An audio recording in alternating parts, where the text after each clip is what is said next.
This fan has two chain pull switches. One ends in a tiny fan, the other in a light bulb. A truly horrific necktie has somehow attached itself to one of the blades.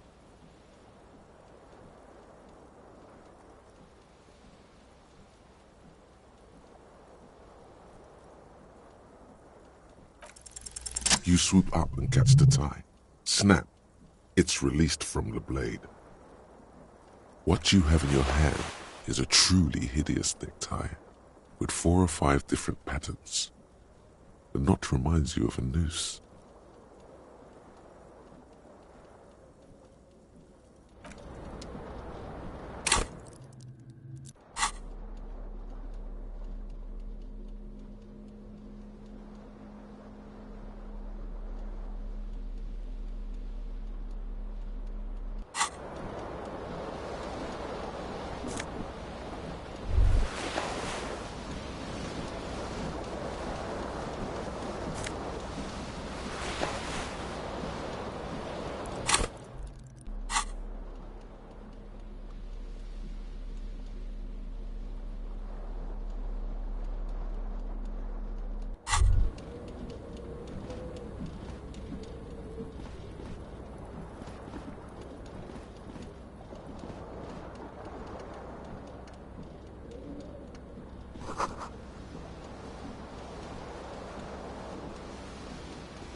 You hear a jingle.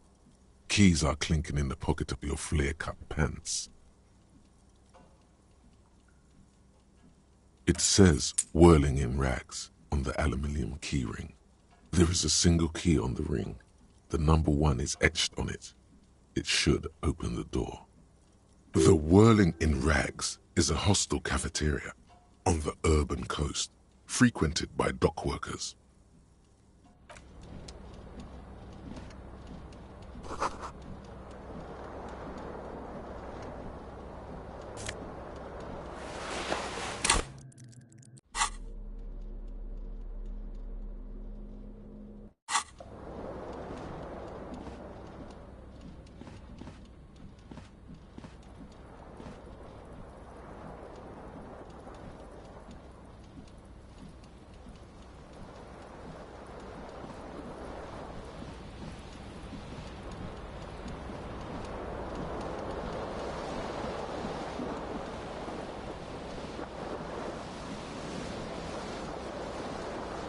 The window stands broken in its frame. Cold wind blows in. The morning light hurts your eyes. It's hazy, but you see the ocean and some war-torn buildings.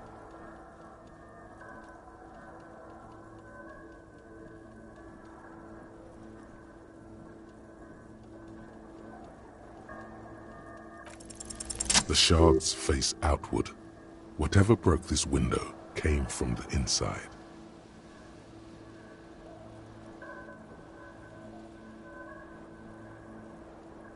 A fine web of scarring covers the back of your right hand, but none of it is recent. More likely a projectile than a held object. There are no fragments on the floor from pulling a tool back in after impact. Something you've done before. It is too large for a bullet, yet too small for a piece of furniture. You're looking for something heavy and larger than your fist. Like the green shoe that's on the hat rack in the corner, which, coincidentally, is missing its friend. Congratulations, you smashed the window with your own shoe. Now you only have one. If you're lucky, you can still find the other on the balcony outside. The door to it should be outside your room.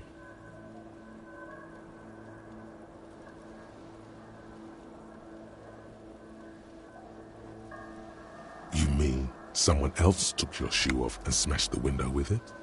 This person also forced the drinks on you.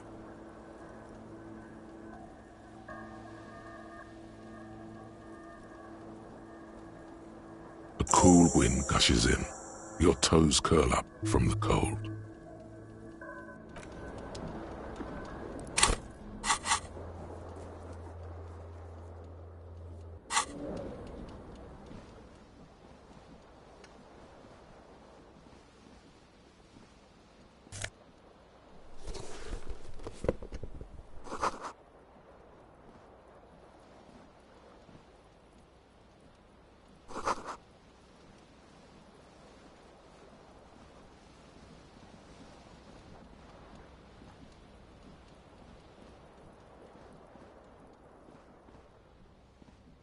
mirror hangs above a bent and broken sink. In a fierce discharge of masculine energy, someone has ripped half the faucet off. Was this not the same Eno that founds empires and lays waste to cities, virile, uncaring towards the little things? Probably not, no. Hot water sprays from the faucet's base, and steam covers the mirror. You cannot see yourself, just the vague impression of a man. Suddenly, you realize you have no memory of the face that awaits you there, underneath the soft vapor. As you slowly reach your hand towards the surface of the mirror. Abort. You clearly have not thought this through. You won't like what you see there, and you will never unbecome it.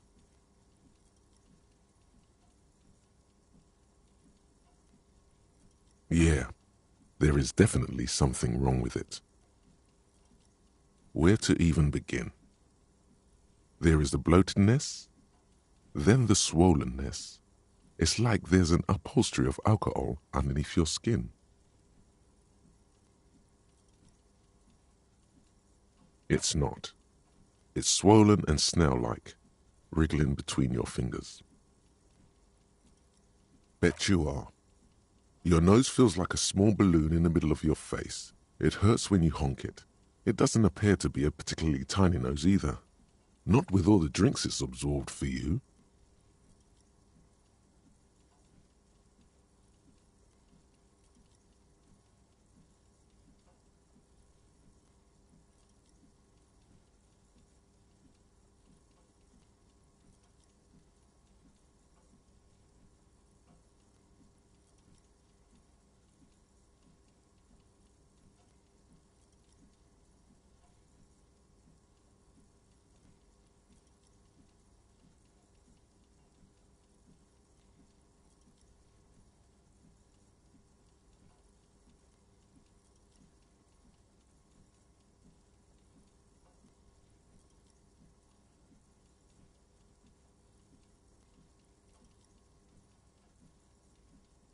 Behold.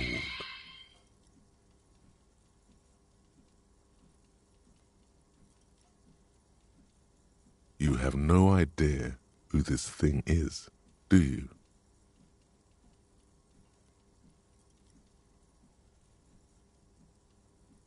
Too late. You clearly have rigor mortis on your face. Or wait, is that an expression? Are you trying to make an expression with that face? Why? Please stop. It's horrible. You're scaring yourself. You can't, can you? It's like it's not even voluntary anymore.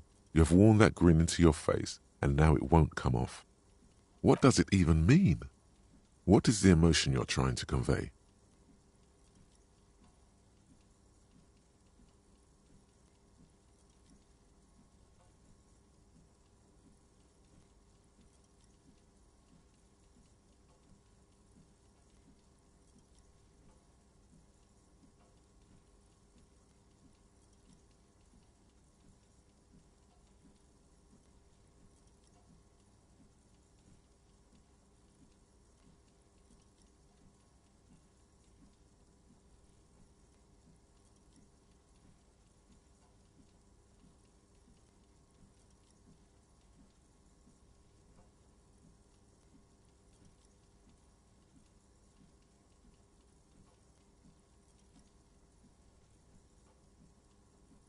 You are correct.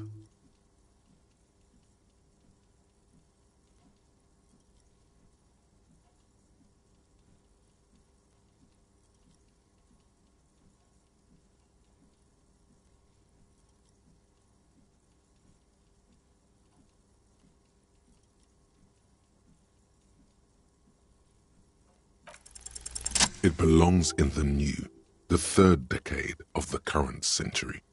Enough time had passed from the failure of the revolution that, for a fleeting moment, free market economy seemed like the ultimate, uncontested way of life for our species.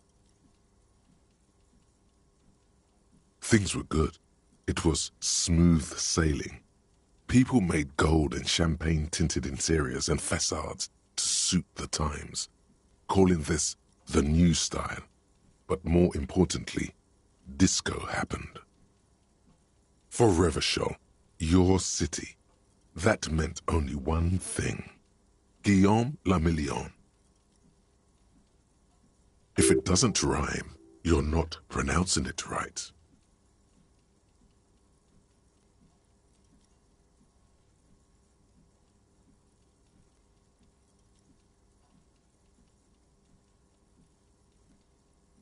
Out of the dazzling swirl of disco music, in an open-air boîte de nuit somewhere in Revachol West, Guillaume's blonde mane appeared on the screen.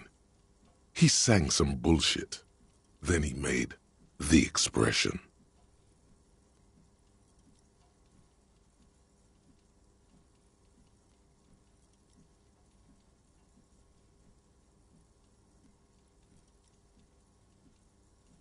The click is used to spur on a horse. It also features heavily in Guillaume Lamillion's regional mega hit, Don't Worry Your Pretty Little Head.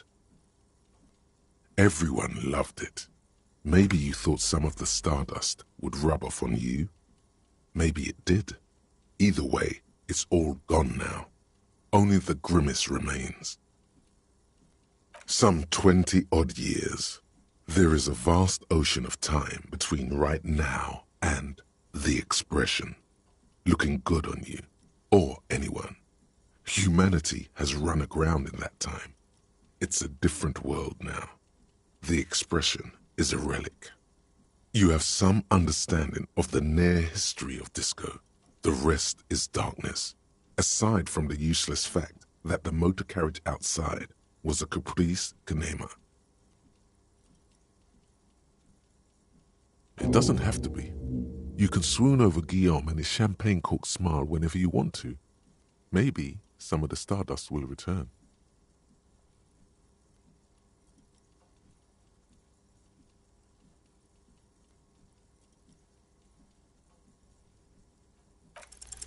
It's too late. Like an image on film. The expression belongs to your primary motor cortex. It would take a minor neurological miracle for you to cease producing it.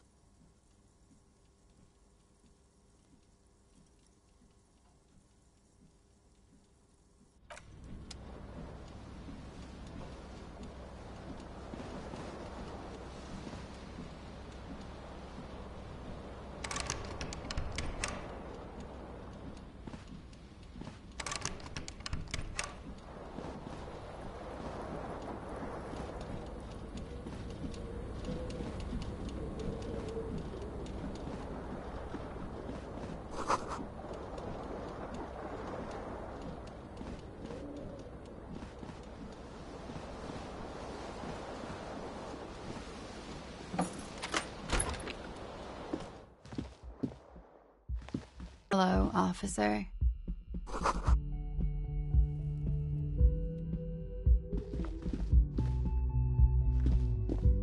The young woman raises a cigarette to her lips. Her eyes are brown and her face is speckled with birthmarks. She can't be more than 28. A silver jumpsuit falls off her like scale armor, sparkling. This is the sparkle of too many nights out on the city.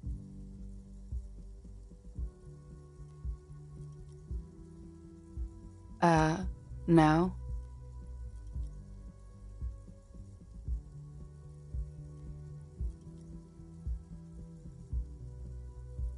Because you're a police officer, sir.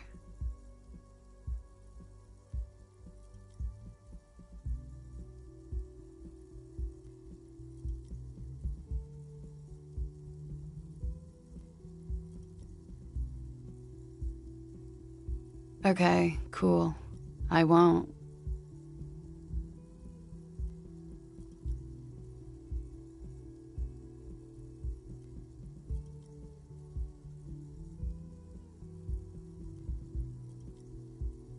First, I have to ask, are you okay, sir? You look like you're about to throw up. Can I bring you something?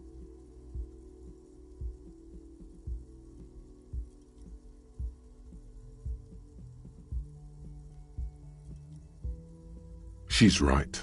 Something wants to come out through your mouth, right in front of her, right here.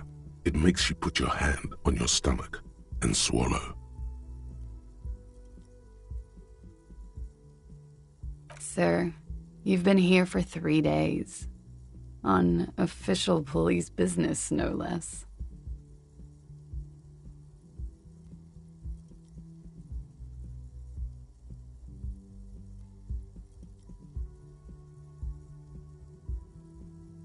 Couldn't say. In truth, so far, mostly drinking. You have no doubt about the drinking, but do you strike yourself as a tight-lipped drunk? She must have heard something.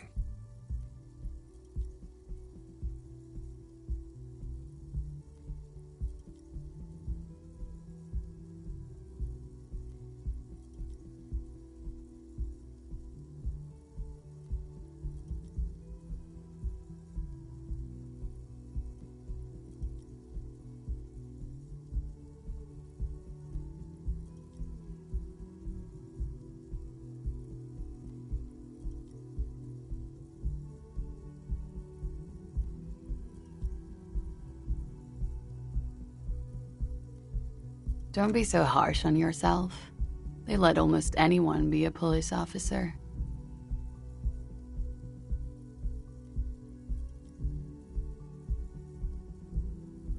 I can see that.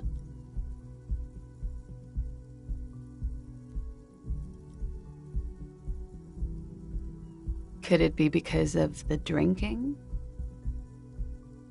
She hasn't had time to put her makeup on. This is her morning cigarette. She looks tired, her beauty waning faster than it ought to at her age.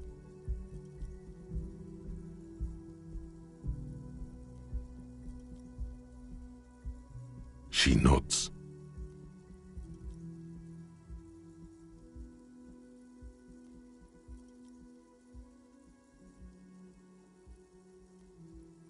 There's a mercenary out back. He's been hanged. The body has been there for a week now. The locals probably got tired of it and called the cops. I didn't mean to overwhelm you with information. You seem a bit lost, officer.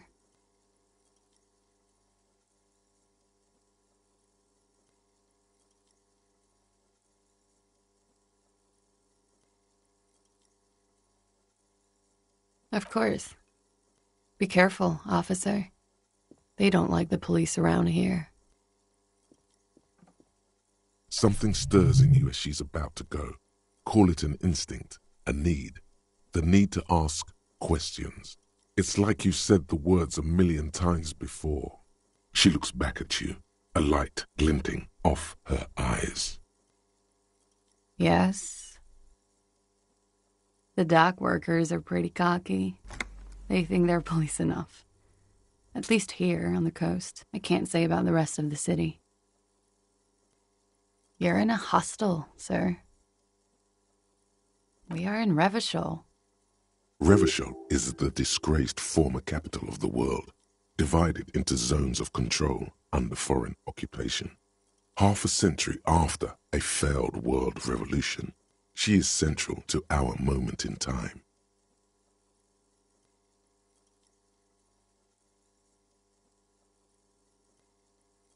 Yeah? It's 51. The current century? Centuries don't have numbers, they have names, and this is the current one. Civilization has existed for 8,000 years, sir. You're right. There is nothing funny about civilization. There was the usual ruckus, loud disco music. I couldn't say. It's impossible to hear people speaking from over here. Oh, yes. Various artists. Ostentatious orchestration prime among them. Oh, that. Yeah. Whoa. The less said about OO, the better. OO were huge where I come from. I was very young then, of course. Like 7. Life gets hard, but we go on. I don't know about that. At around 2 o'clock, the disco stopped, and there was a change of pace.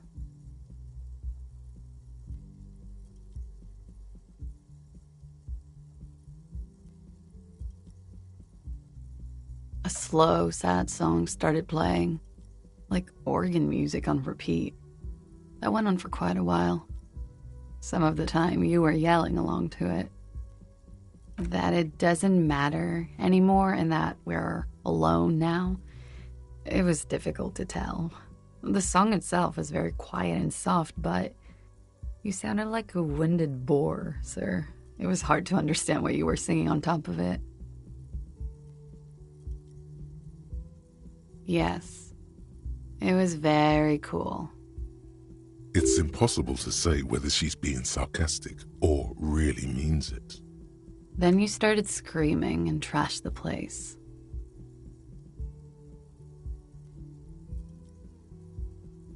No, it didn't sound like there was a fight.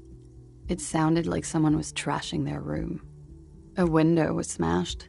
The tape player, probably. The song stopped. And furniture, too.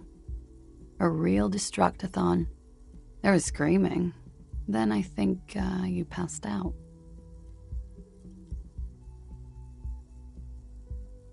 There was. I think you screamed that you didn't want to be this type of animal anymore. I may have misheard, but it was sort of memorable. I went out afterwards. Everything was quiet by then, around 4 or 5. And that was it. Glad to have been of assistance.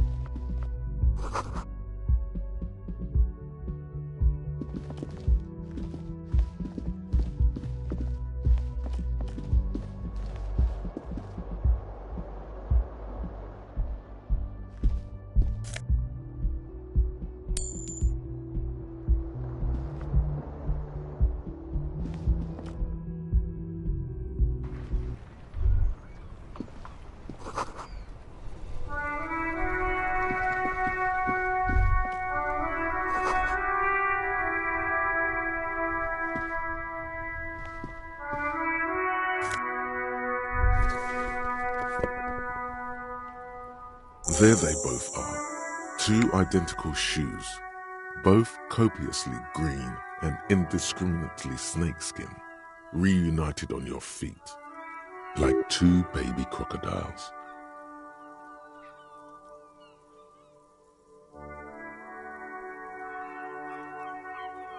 It's pretty clear a normal cop is not what you are. Good, they're balanced, comfy. Feels like the only good thing about you right now, truth.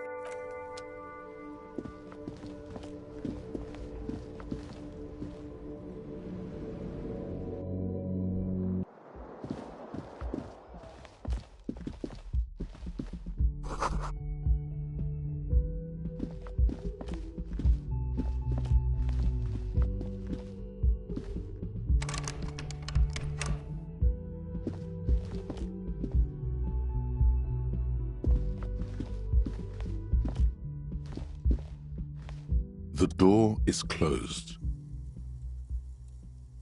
There is no answer. You hear the shower being turned on, somewhere inside. This door can only be opened with a key or from the inside. Still no answer. Still nothing. Still nothing. Still nothing. This door can only be opened with a key or...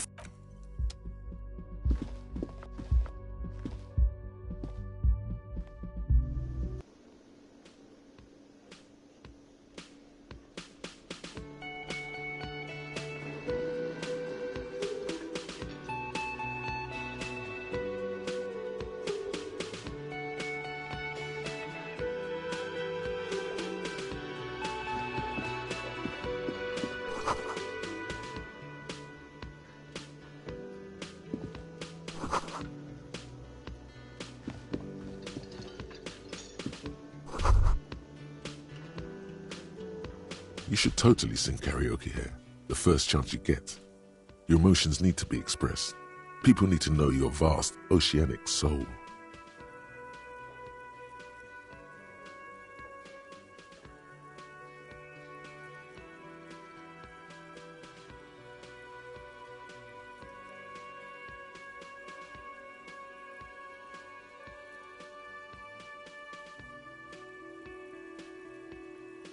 Of course, at this point, precise measurements of your soul can only be performed from the outside.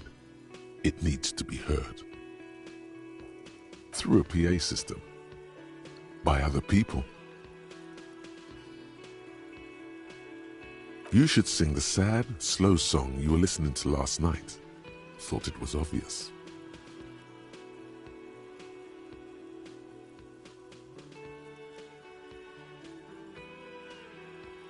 No, don't sing the happy song. It's stupid. Sing the sad song. It's profound. You have to find out how the song goes first, though. Maybe a tape of something appropriate would help.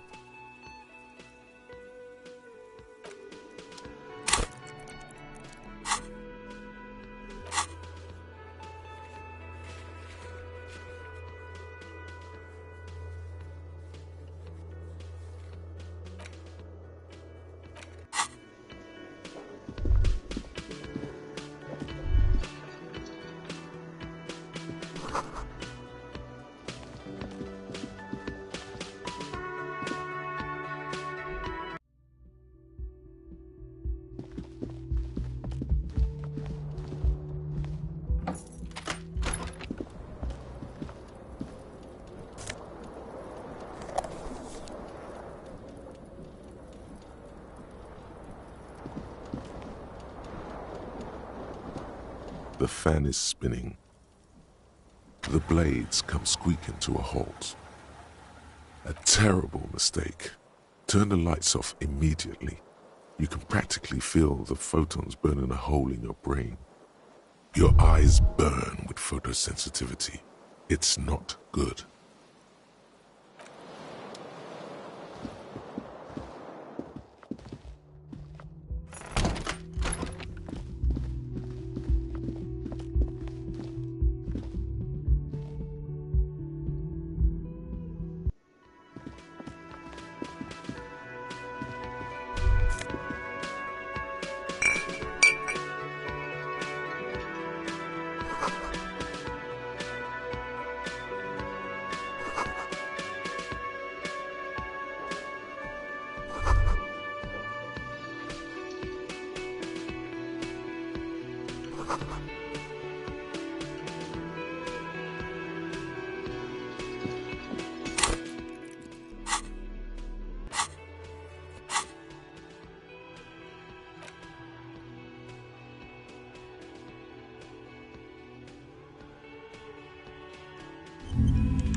A man in his late 20s stands behind the counter, inspecting a stuffed seabird. As you approach, he gives you a sideways glance, then looks down again. Everything is cool between you and this guy. He's a big fan. Make some small talk.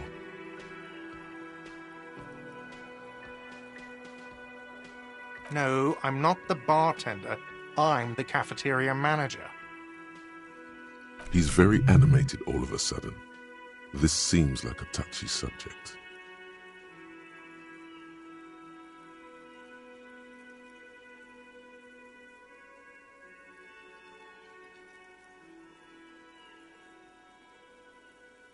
I have 3 cafeterias to manage. 3. Sylvie tends the bar here, not me. I'm only standing in. She just, you know... His eyes dart from left to right. This man isn't lying, but he is hiding something. So now you're a cop. Oh, forget it. A competent work of taxidermy. The white and brown seabird lies among piles of coasters and drying mugs. One of its wings broken. The man is trying to mend it. Looks like the bird was ripped off the shield that was used to mount it, most likely on a wall. This is the Great Skua. The seabird is the symbol for the discovery of the Insulindian Isola, the part of the world you are in right now. The small steel tag says as much. The Great Skua. Stegosaurus skua. Look, your buddy is over there. Why don't you go and talk to him, okay? He pretends not to hear you, concentrating on the bird instead.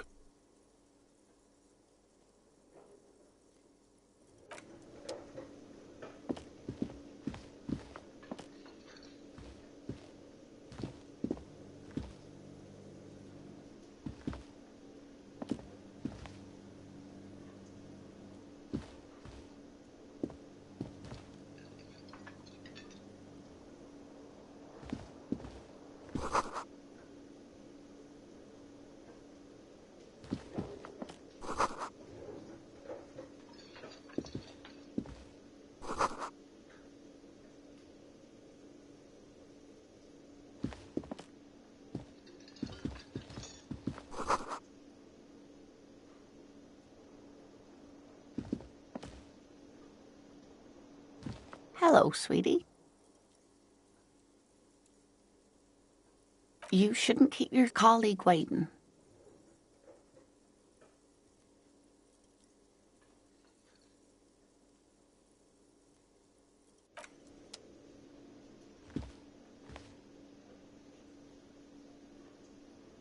Hello, sweet. You shouldn't...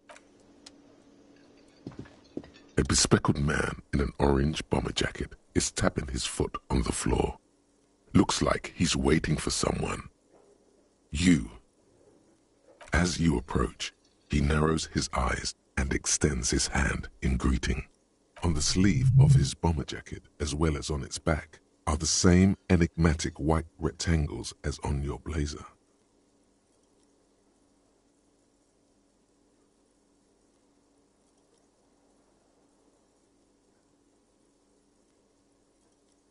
Hello, I'm Kim Kitsuragi, Lieutenant, Precinct 57. You must be from the 41st. You realize he's waiting for your name.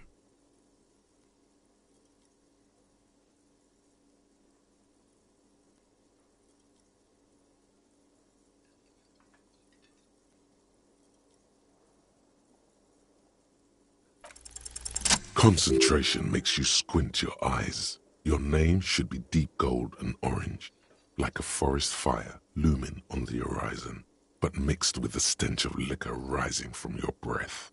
You're 2 steps closer to it, but there are still many to go.